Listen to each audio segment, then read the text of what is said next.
لقد ظهرت المدارس الكلاسيكية في الإدارة بعد الثورة الصناعية، وقد اعتمدت على عدة نظريات منها ما يلي نظرية الإدارة العلمية التي تعتمد على استخدام الأسلوب العلمي لاتحاد القرارات، وكذلك النظرية البيروقراطية الشنوية التي تقوم على التدرج المرجعي للسلطة وتقسيم العمل على أساس التخصص. وهناك نظرية المبادئ الإدارية حيث تسعى إلى الوصول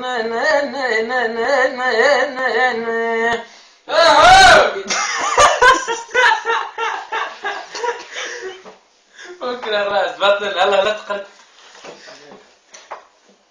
لا ما نقروش يا سيدي بطل ماش نقال. المدرسة الكلاسيكية. إيه بدنا نعاودو فيها.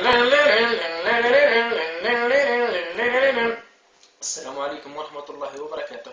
معكم الأستاذ عوينة من مدريتش المهم تاع الخبر. هي نشرة الثامنة، التذكير بأهم العناوين. لقد ظهرت المدرسة الكلاسيكية في الإدارة بعد الثورة الصناعية، وقد اعتمدت على عدة نظريات مما يلي نظرية الإدارة. الريبورتاج مع الأخ عقبة.